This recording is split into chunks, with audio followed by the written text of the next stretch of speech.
Bihar BJP की नई team पूरी तरह से सुशील मोदीमय दिख रही है। बिहार बीजेपी में सीपी ठाकुर के बाद नए अध्यक्ष की तलाश को लेकर भी काफी बावेला मचा था। अब तो नई टीम बनी है, बावेला इस पे ही मच गया है। सर्वसम्मति से अध्यक्ष बनाने वाली पार्टी में अध्यक्ष का चुनाव कराने तक की नौबत आ गई थी, लेकिन खैर सर्वसम्मति बना दी गई और उसके बाद मंगल पांडे को चुन लिया गया, लेकिन राह इतनी आसान नहीं थी। बिहार में बीजेपी प्रदेश अध्यक्ष को लेकर काफी उठापटक चल रही है।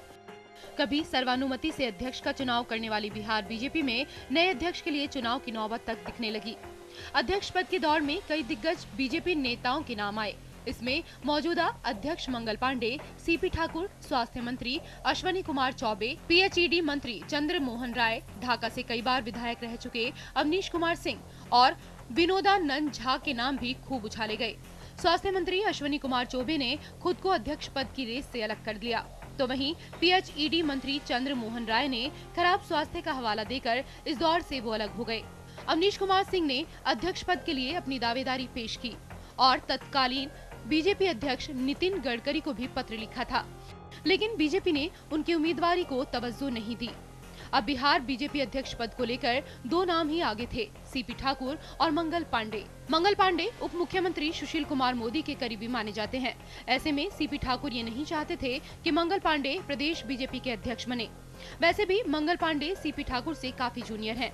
इस टकराव को देखते हुए बीजेपी आलाकमान ने बीजेपी अध्यक्ष पद के लिए चुनाव को 14 जनवरी तक टाल दिया और दलील दी गई खरमास की।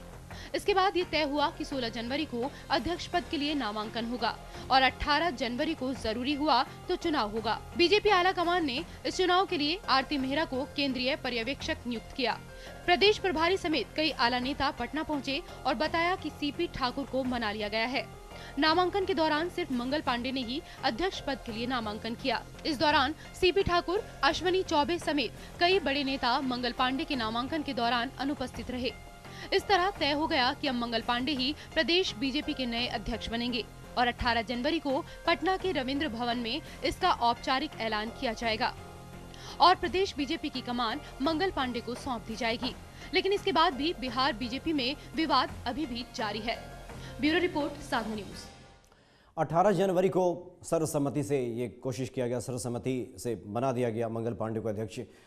उसके बाद काफ़ी दिनों तक बिना टीम के लीडर बने रहे मंगल पांडे, लेकिन जब नई टीम का गठन किया मंगल पांडे ने, उस पर भी विवाद खड़ा हो गया, क्योंकि पार्टी के जो वरीय नेता है नाराज हैं और जो पूरी टीम है सुशील मोदी में दिख रही है। मोदी का प्रभाव साफ तौर पे दिख रहा है।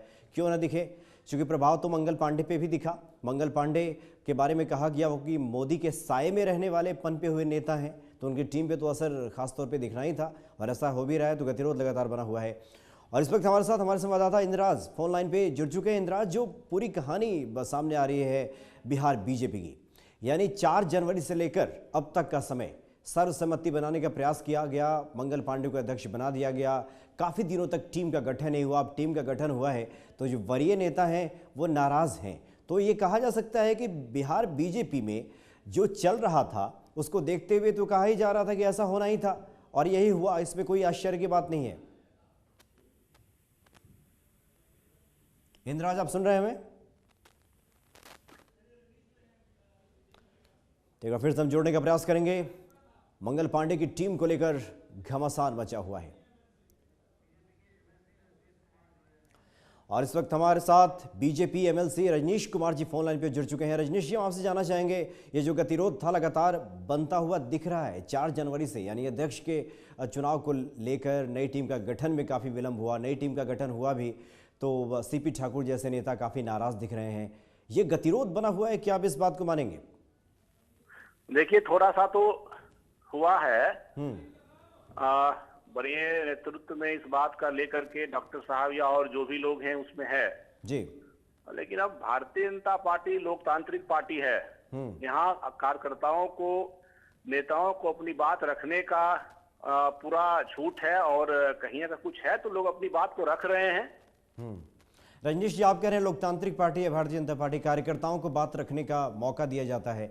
यहाँ तो सीपी ठाकुर कह रहे हैं कि विचार विमर्श किया ही नहीं गया और उन्होंने यहाँ तक कह दिया। जी, डॉक्टर साहब क्या कह रहे हैं ये उनका व्यक्तिगत बात है। विचार विमर्श हुआ नहीं हुआ, किस स्तर पे कहाँ कमी है और चूंकि वो भारतीय जनता पार्टी में अभी निवर्तमान अध्यक्ष रहे हैं, वरिष्ठ नेतृत्व वर्ग से आते हैं, तो स्वाभाविक रूप से अगर वो कह रहे हैं तो उनकी बात में दम होगा, लेकिन मैं इसके बारे में क्या कह सकता हूँ। नहीं, आपका क्या मानना है? मेरा मानना है कि जब कभी भी भारतीय जनता पार्टी, जैसे देखिए अब पिछले बार भी जब हुआ था तो ये बातें उठी थी और अभी भी हुआ है, कुछ जब एक ही जगह के लोगों को बना दिया गया है तो कहीं न कहीं कुछ लोगों के मन में बात है। लेकिन रजनीश जी, सीपी ठाकुर की बात को व्यक्तिगत कह करके उसको हल्के में नहीं लिया जा सकता, क्योंकि वो आपके अध्यक्ष रह चुके हैं, वरिष्ठ नेता हैं, उनके कार्यकाल में बीजेपी ने बेहतर प्रदर्शन किया। जी, मैंने व्यक्तिगत नहीं कहा, मैंने कहा कि उनसे विमर्श हुआ या नहीं हुआ या किस तरह का विमर्श हुआ, यह तो उनका विषय है। नहीं, लेकिन उनका विषय है, लेकिन उनके कहने का असर तो पूरी पार्टी पे होता है। ये जो बात है काफी दूर तक जाती हुई दिख रही है। उन्होंने यहाँ तक कह दिया है कि सुशील मोदी पार्टी के बड़े नेता हैं और किसी भी पार्टी में जो बड़ा नेता होता है, वो चूंकि डिप्टी सीएम भी है, उसकी चाहत यह होती है कि संगठन उसके हाथ में हो। यानी उन्होंने यहाँ तक कह दिया कि सुशील मोदी ने एक तरह से अपने ये पॉकेट पार्टी उसको बना रखी है। नहीं, ये ऐसी बात कुछ नहीं है, ये किसी के पॉकेट पार्टी नहीं है। यहाँ तो आप देखते हैं कि नितिन गडकरी जैसे लोग भी पार्टी निर्णय करती है तो वो अध्यक्ष नहीं बन पाते हैं।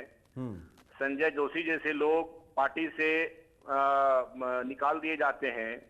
डॉक्टर सीपी ठाकुर जैसे लोग भी अध्यक्ष बनते बनते अध्यक्ष नहीं बनते हैं। तो यहाँ ये बात नहीं है, कोई पॉकेट में क्या रखेगा संगठन को। यानी आपकी बातों का मतलब निकाला जाए कि सीपी ठाकुर बनते बनते अध्यक्ष नहीं बन पाते हैं, तो एक तरह से ये तो बात, इस तरह से तो हुआ ही, ऐसा हुआ, चर्चा तो उनकी थी और उनके कार्यकाल में अच्छा काम भी हुआ। पार्टी तो यही बातें क्या ये साबित करने के लिए जी, तो यही बातें क्या ये साबित करने के लिए काफी नहीं है कि सुशील मोदी का प्रभाव काफी चला और एक तरह से उन्हीं के साए में पनपे हुए नेता मंगल पांडे अध्यक्ष बन गए? तो स्वाभाविक रूप से प्रभाव चलने की जहां तक बात है तो वो दिखता है। चला कितना नहीं चला ये बात मैं नहीं कर सकता, लेकिन दिखेगा तो अवश्य, क्योंकि वो नेता है तो सबके नेता है। प्रभाव तो दिखा रजनीश जी, लेकिन अब कहा यह जा रहा है, सीपी ठाकुर की बातों का कोट करना चाहेंगे, हालांकि गिरिराज सिंह भी नाराज चल रहे हैं। उन्होंने यहां तक कह दिया कि इसका काफी दुर्गामी परिणाम हो सकता है। वो राजनाथ सिंह से भी बात करेंगे, आने वाले चुनाव में इसका प्रभाव दिख सकता है। अब ये बात तो है, ठीक है, वो बात करेंगे आगे, उसका क्या असर होता है देखेंगे। अच्छा, एक बार फिर से आपसे हम जरा आपकी व्यक्तिगत राय हम लेना चाहेंगे इस पूरे मसले पे। जो कुछ हो रहा है बीजेपी में, बिहार बीजेपी में, क्या उसे शुभ संकेत आप कह सकते हैं अगर पार्टी हित की अगर बात की जाए तो? देखिए, अब जो हो रहा है निश्चित रूप से कुछ न कुछ अपना इफेक्ट उसका रहता है। शुरू में लगता है कि हर लोगों को अपने बनने की इच्छा रहती है, सबको तो बनाया जा नहीं सकता है, तो जो लोग बचते हैं, मैं ही महामंत्री था अभी जो डॉक्टर सीपी ठाकुर की टीम में, मैं महामंत्री अभी नहीं रहा, मैं टीम में नहीं हूँ, लेकिन इसका कोई ये नहीं है कि अब इसके लिए बहुत विरोध किया जाए, इसके लिए बहुत एक दूर तक, ठीक है, मेरे मन में भी हो सकता है इस बात का, लेकिन ऐसी कोई बात नहीं है कि इसको विरोध किया जाए। जिम्मेदारियां बदलती है समय के साथ साथ। नहीं, इसलिए तो ये सवाल है कि आप लोग उस टीम के सदस्य रहे हैं जिसने जो विजयी टीम रही है, जिसके नेतृत्व में पार्टी ने बेहतर काम किया। उसके बाद जो वरीय नेता हैं उनको इस तरह से दरकिनार किया गया। आप भी पदाधिकारी रह चुके हैं पार्टी में, आप ये खुद कह रहे हैं। सीपी ठाकुर की बातों में तो निराशा कम हताशा ज्यादा दिख रही है, जिससे तो पार्टी पे इसका असर पड़ेगा। नहीं, वो देखिए, वो बड़े नेता हैं, मैं उनके किसी कमेंट पर मैं कुछ नहीं बोल सकता हूँ, लेकिन उनके नेतृत्व में अच्छा काम हुआ, उनकी टीम ने अच्छा काम किया। उस टीम में मंगल पांडे भी थे, मैं भी था, और जो लोग आज बने हैं वो लोग भी कहीं न कहीं थे किसी न किसी दायित्व में। कुछ नए लोग आए हैं, यह बात जरूर है। मेरे जैसे कुछ लोग नहीं रहे टीम में, यह बात जरूर है। यानी कुल मिलाकर कहा जा सकता है कि जो कुछ हो रहा है वो दुखद है, तो इफेक्ट अपना करेगा ही, कुछ तो प्रभाव छोड़ेगा ही।